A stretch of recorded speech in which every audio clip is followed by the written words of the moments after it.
नमस्कार दोस्तों। Iran, Israel और अमेरिका की जंग का आज 29वां दिन है और आज दिन तक आते आते आपने क्या समझा इस युद्ध के बारे में, क्या सोचते हैं आप, जरूर से लिखेगा, क्योंकि हर देश ने अपनी अपनी एक अलग ही कहानी इन दिनों चला रखी है। ईरान की तरफ से कहा जा रहा है कि अमेरिका हमसे नहीं जीत सकता है, इस वजह से बार बार भ्रामक बातें फैलाने की कोशिश कर रहा है और सीज फायर जैसे मुद्दे लेकर आ रहा है, बल्कि ईरान अपनी शर्तों पे ही इस युद्ध को खत्म करेगा, नहीं तो ये युद्ध लंबा चलेगा। इधर अगर हम ट्रंप की बात करें तो ट्रंप बोल रहा है कि ईरान हमारे सामने भीख मांग रहा है कि सीज फायर कर दो और हमें खुश करने के लिए 10 ऑयल के जहाज भी हमारी तरफ भेजे हैं। इस प्रकार की घोषणा की गई है ट्रंप की तरफ से। आज के इस वीडियो में हम चर्चा करने वाले हैं कि किस प्रकार से ईरान की मिसाइल इतनी भारी दिखाई दी कि जितने भी अमेरिका के सैनिक हैं उनको सारे एयरबेस छोड़कर भागना पड़ा। कोई तो ऑफिस में जाकर बैठा है, कोई कई अन्य ठिकाने में जाकर बैठा हुआ है, कई होटल में जाकर छिप गए हैं। मतलब अमेरिका की सेना का बुरी तरीके से बैंड बजा रखा है अभी हाल फिलहाल इन दिनों। आज के इस वीडियो में हम ये भी चर्चा करेंगे कि ट्रंप इस बात की पुष्टि क्यों कर रहा है कि ईरान उनके सामने भीख मांग रहा है, और इसी प्रकार की चाल को चलते हुए अमेरिका अब 10 लाख से ज्यादा सैनिकों को मिडिल ईस्ट के अंदर भेजने की तैयारी कर रहा है। सब के बारे में आज के इस वीडियो में हम चर्चा करेंगे। शुरुआत करते हैं आज के इस वीडियो की। मेरा नाम है अंजलि और मैं आप सभी का स्वागत करती हूं एग्जाम नारी के यूट्यूब प्लेटफॉर्म पर। सबसे पहले आप जरा यहाँ पर देखिए, आज है 27 मार्च और आज सुबह सुबह खबर निकल के आई। खबर इस प्रकार की है कि ईरान के जो भीषण हमले हुए हैं उसमें अमेरिका के सैन्य अड्डे खंडर हो गए हैं। ऐसे खंडर हुए हैं कि अमेरिका की सेना को समझ ही नहीं आ रहा है कि भाई साहब जाएं तो जाएं कहाँ। कुछ सैनिक जो थे वो एयरबेस से निकलकर कहाँ चले गए, ऑफिस में, दफ्तरों में जाकर छिप गए। कुछ ऐसे व्यक्ति थे जो होटल में जाकर शरण ले रहे हैं। मतलब उनकी युद्ध नीति ही उनको समझ में नहीं आ रही है कि अब कहाँ से हमला करना है, अब कहाँ कौन सी चीजों को संभालना है, क्योंकि ईरान की मिसाइल इतनी जोरदार तरीके से गिर रही है कि पूरे खाड़ी देशों के अंदर जहां जहां अमेरिका के एयरबेस बने हुए हैं उनमें से 13 ठिकानों को तो पूरी तरीके से खंडर बना दिया है ईरान ने, उड़ा ही दिया उनको। और अब अमेरिका की सेना वहां भटकती हुई नजर आ रही है और युद्ध का जो मैदान है, जंग का जो क्षेत्र है वो भी कई भागों में बढ़ चुका है। आप जरा सोचो, अगर किसी देश की सेना एक जगह नहीं होगी, एक मोर्चे पर लड़ाई नहीं लड़ेगी तो क्या वो युद्ध जीत पाएगी? उनका मनोबल पूरी तरीके से खत्म हो जाएगा। और यही बातें अमेरिका के ट्रंप चचा को समझ में आ रही हैं, जिसे लेकर कभी वो बोलता है कि अब ईरान को 48 घंटे का अल्टीमेटम दे रहे हैं, फिर बोलता है कि 5 दिन का अल्टीमेटम दे रहे हैं, और अब पूरी सेना को इकट्ठे करने के लिए इसने 10 दिन का अल्टीमेटम दे दिया। अब समझ ये नहीं आता है कि ईरान को अल्टीमेटम दे रहा है या खुद को अल्टीमेटम दे रहा है कि मैं 10 दिनों में सेना को इकट्ठा कर लूंगा और किस तरफ रवाना कर दूंगा, ईरान की तरफ रवाना कर दूंगा। तो आप देखिए, पहला नुकसान तो अमेरिका का ही यहाँ पर दिखाई दे रहा है, क्योंकि ईरान की मिसाइलों के सामने किसी का जोर चलता हुआ दिखाई नहीं दे रहा है। फिर दूसरा हम बात कर लेते हैं, अगर सैनिकों की ही बात आई है तो इजराइल के सैनिकों के बारे में क्या कहा गया है जरा सुनिएगा। ये जो आपको फोटो में दिखाई दे रहे हैं ये है इजराइल के रक्षा मंत्री, जिनका नाम है कार्टस। दूसरा आपको दिखाई दे रहे हैं ये है इजराइल के पीएम बेंजामिन नेतन्याहू, और ये आपको दिखाई दे रहे हैं जो क्या है इजराइल की सेना के प्रमुख है, जिनका नाम है एयाल जमीर। एयाल जमीर ने कहा कि इन दिनों आईडीएफ बहुत ज्यादा परेशान है। आईडीएफ यानी कि इजराइल डिफेंस फोर्स की अगर हम बात करें तो वो बहुत ज्यादा परेशान है। इजराइल के एयर डिफेंस सिस्टम जिस प्रकार से थक चुके हैं, जबकि वो क्या है, एक प्रकार की मशीनें हैं, वो थक चुके हैं। तो इजराइल के जो सैनिक हैं वो भी बुरी तरीके से थक रहे हैं, क्योंकि वो लगातार 900 दिनों से युद्ध ही लड़ रहे हैं। अब इतना लंबा युद्ध लड़ चुके हैं जिसकी वजह से जिस स्थान पे सैनिक होने चाहिए वहां से सैनिक हटा के यहाँ भेज दिए जाते हैं, यहाँ सैनिक होने चाहिए यहाँ से हटाकर यहाँ भेज दिए जाते हैं। जैसे उन्होंने एक एग्जाम्पल भी पेश किया है, इजराइल के जो प्रमुख हैं यानी कि आर्मी प्रमुख जो हैं एयाल जमीर, उनकी तरफ से इस बात का दावा किया गया कि अभी हम ईरान युद्ध के दौरान बिजी हैं, तो हमारा युद्ध केवल ईरान के साथ नहीं चल रहा है, इधर लेबनान के साथ भी हम लड़ाते हैं, सीरिया के साथ भी हम लड़ाते हैं, है ना, मिस्र के साथ भी हम लड़ाते हैं। तो सारी जगह तो हमको सैनिक चाहिए ही चाहिए, पर गाजा पट्टी जहां पर हमने कब्जा कर रखा है, अभी शांति स्थापित है, उस जगह तो हमें ज़्यादा सैनिक चाहिए। इसके लिए या तो पूरे इजराइल में इस बात का अनाउंस कर दिया जाए कि पूरे इजराइल की जो 95 लाख जनसंख्या है उनमें जो जो लोग अभी तक ट्रेनिंग प्राप्त कर चुके हैं, क्योंकि इजराइल के अंदर एक नियम है, इजराइल के अंदर अगर कोई डॉक्टर है, इजराइल के अंदर अगर कोई डॉक्टर के अलावा अगर हम बात करें किसी भी प्रकार की नौकरी हो, कोई टीचर हो या भले कोई और नौकरी हो, तो अलग अलग नौकरी में लगने से पहले हर एक को कम से कम 4 साल के लिए इजराइल की सेना के अंदर शामिल रहना पड़ता है। यानी 4 साल पुरुषों को और 3 साल महिला को यहाँ पर शामिल रहना पड़ता है।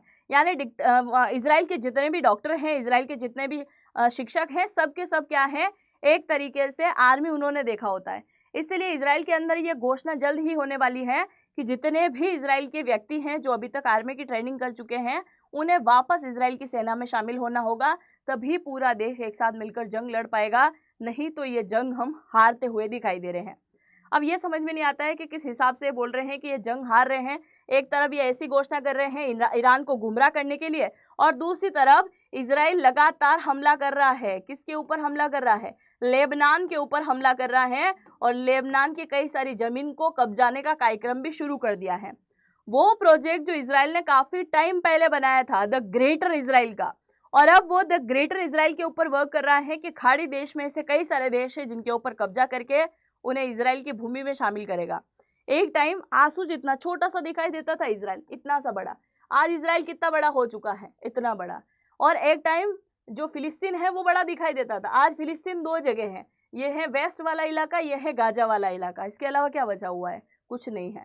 तो आप देखिए, चाल चलता है, दुश्मन को दिखा रहा है हम कमजोर हो रहे हैं और तुम आओगे अचानक से हम तुम्हारे ऊपर अटैक करेंगे, क्योंकि लेबनान को कब्जाने में इन दिनों हम बिजी हैं। ये हर देश की युद्ध की रणनीति होती है। अगर कोई देश युद्ध के अंदर उतर रहा है तो जरूरी नहीं है कि वो सामने वाले को फील करा रहा है हम हार गए हैं, हमारे डिफेंस सिस्टम काम नहीं कर रहे हैं। इसका अर्थ कुछ और भी हो सकता है। आगे देखिएगा, अब ट्रंप चचा की खबर आप जरा सुनो। ईरान को लेकर ट्रंप का डबल गेम का प्लान चल रहा है।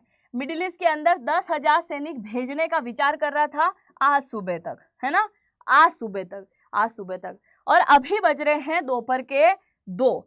अभी दोपहर के 2 बजे खबर निकल के आई कि अब ये 10 लाख सैनिकों को भेजने की तैयारी कर रहा है। क्या कर रहा है? 10 लाख सैनिकों को, मतलब अमेरिका पास जितनी भी सेना है एक्टिव, उन सबको भेजेगा कहीं ना कहीं।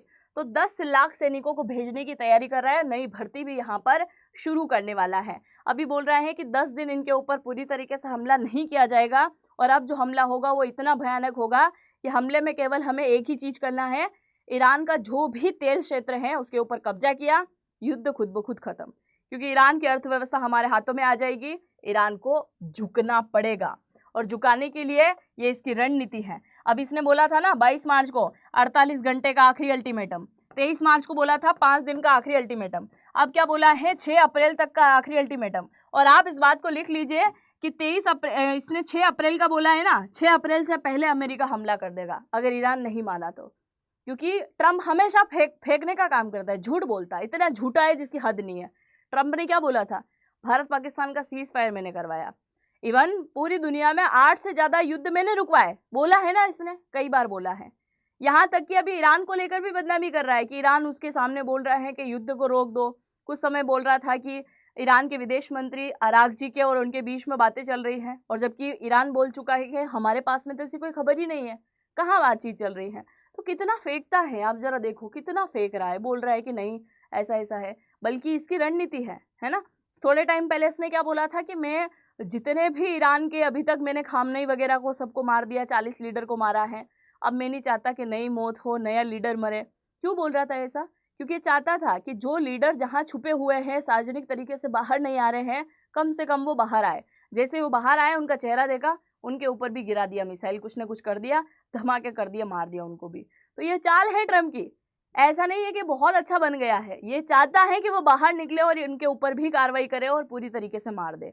ये है ट्रंप की नीति। और अभी इसने 6 अप्रैल तक का टाइम दिया ना, पूरी दुनिया में मीडिया में दिखा रहा है कि 6 अप्रैल तक का टाइम है, ईरान कहीं ना कहीं निश्चिंत होता दिखाई देगा और ये अचानक से हमला कर देगा। ऐसा ही है ट्रंप।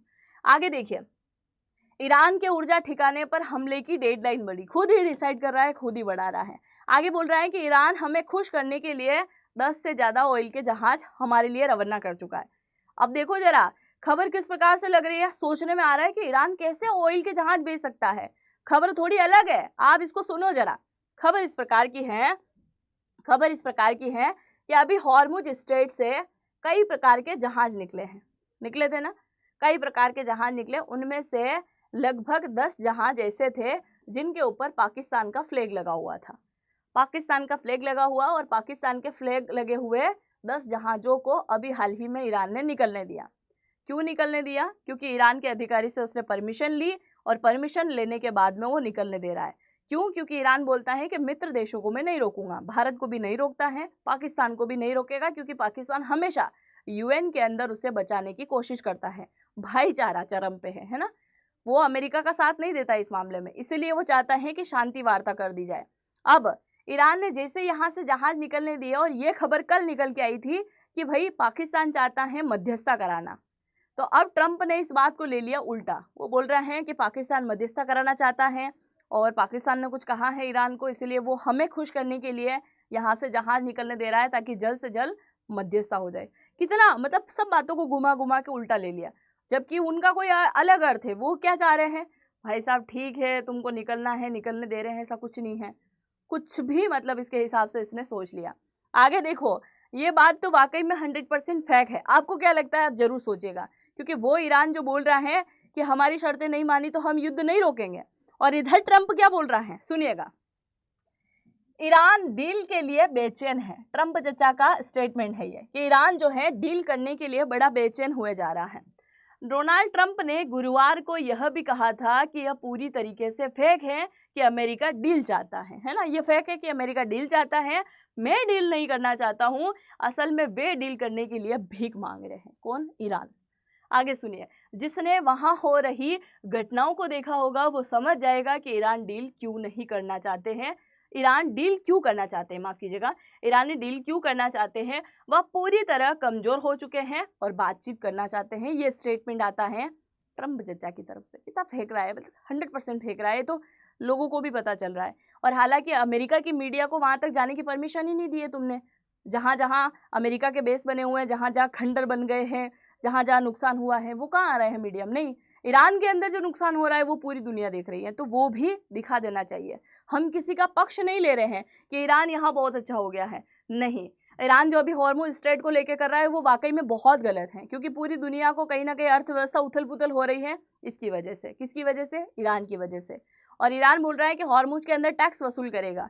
ऐसे तो कई सारे रास्ते हैं, हर जगह से टैक्स वसूल किया जाएगा।